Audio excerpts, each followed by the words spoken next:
শুধু চানাচুর দিয়ে, তোমার বাবাই খাইয়েছে শুধু চানাচুর দিয়ে, তুমি খাও। তোমার জন্য মুড়ি মেখে দিচ্ছি শুধু চানাচুর দিয়ে, তুমি খেয়ে নাও, হয়ে গেল। মানুষের একটু হলেও লজ্জা লাগে, জানো তো? লজ্জা বোধ হলেও মানুষের একটুখানি থাকে, তোমার নেই কেন বলো? তুমিই বলে দাও কারণটা, আবার আমায় কেন বলার কি আছে? এই দুর্গাপূজায় তুমি এত আমার টাকা খরচা করলে, এত আমার কিছু ধ্বংস করে দিলে টাকা পয়সা, তারপরেও তোমার এইসব জিনিসগুলো কমছে না। এই ফাস্টফুড খাবারগুলো একটু কদিন তো রেস্ট দিতে পারো। বাইরে খেলে দোষ, ঘরে খেলে দোষ, তাহলে মানুষ যাবে কোথায়? কালকে তো তোমাদের একটা ক্লিপ দিইনি, কালকে বাড়ির থেকে এসেই সন্ধ্যাবেলা বলছে মোমো খাবো মোমো খাবো, আবার কালকে নিয়ে গেছিলাম, সেই ক্লিপটা তোমাদেরকে দেখাইনি। আজকে আবার দেখো, এই যে আজকে আমার মামুনি চাউমিন বানাচ্ছে। ঠিক তো উঠে যাবে করলে, এত বড় বড় কথা বলো না, বলে দিলাম, সরে যাবে এখান থেকে। মুখ ফুক না ঠিকঠাক করে কথা বলবে, ঠিক আছে? বলবো না, তোমার মতো মানুষের তো মুখ ঠিক করে কেন, কোনো কিছু ঠিক করে কথা বলা যায় না।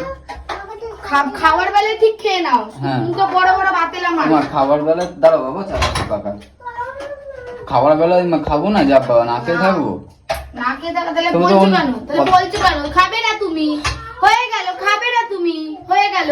কত বাড়িতে মুড়ি খেয়ে সন্ধ্যাবেলা কাটিয়ে দেয়, আমি একদিন দেখলাম। কি দিয়ে খাবোটা, কি দিয়ে? চানাচুর দিয়ে। হ্যাঁ, চানাচুর আমার বাবাই শুধু চানাচুর দিয়ে, তোমার বাবাই খাইয়েছে শুধু চানাচুর দিয়ে, তুমি খাও। তোমার জন্য মুড়ি মেখে দিচ্ছি শুধু চানাচুর দিয়ে, তুমি খেয়ে নাও, হয়ে গেল। তা আমি কেন? তোমাকেও খেতে হবে। আমি খাবো না, আমি খাবো না শুধু চানাচুর দিয়ে মুড়ি, আমি খাবো না। তোমার যদি খাবার হয় বলো, মেখে দিচ্ছি, খেয়ে নাও। হ্যাঁ, খাবো না। আর একে দেখো, এ শুধু পাখা চালানোর জন্য ব্যস্ত হয়ে যাচ্ছে। পাখা চালাবে না, ও গরমে থাকবে জানো। চালাচ্ছি তো পাখা, দাঁড়া। দেখো না পাখা হাওয়া খাওয়ার জন্য দেখো কেরকম করছে, দেখো হাওয়া খাওয়াবে বলে। বলবে না ওকে কিছু, নেই হয়েছে।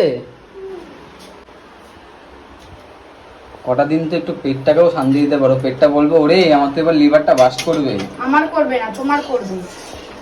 আমার বাবা মা ছোটবেলা থেকে অত খাওয়াইনি।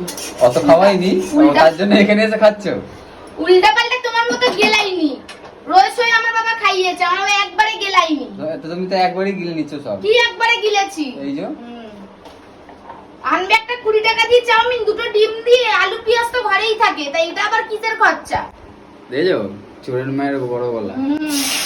চোরের মায়ের বড় গলা।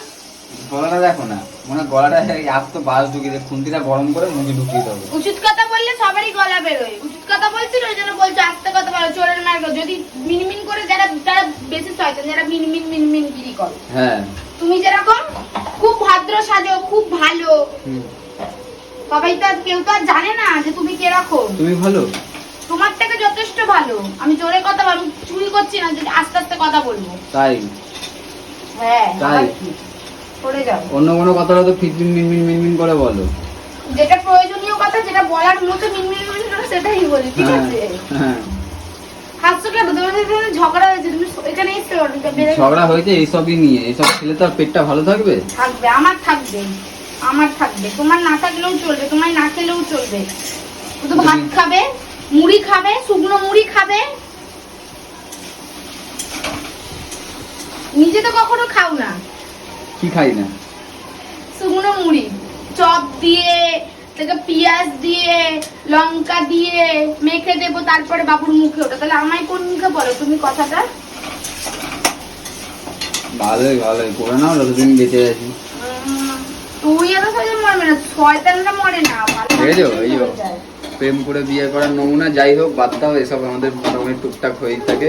সবাইকে জানাই শুভ বিজয়া দশমীর শুভেচ্ছা, ঠিক আছে? মায়ের সাথে আমাকেও বিসর্জন দিয়ে দিতে পারছে। কাকে? তোমাকে? আমাকে। তোমাকে তো ভাবছিলাম সেদিন, ওই কল্যাণী যেদিন গেছিলাম দশমীর দিনকে, আমি গঙ্গায় ঠেলে ফেলে দেবো, বললাম যা। মরে তো যেতামই, এইটুকুনি নিশ্চিন্ত থাকতে যে গঙ্গায় যদি পড়তাম তাহলে মরেই যেতাম, কারণ আমি সাঁতার পারি না, মরেই যেতাম। দেখ দেখ কি আমার না জ্বালা। ঠিক আছে বন্ধু, বাই বাই, এরপরে আবার দেখা হবে।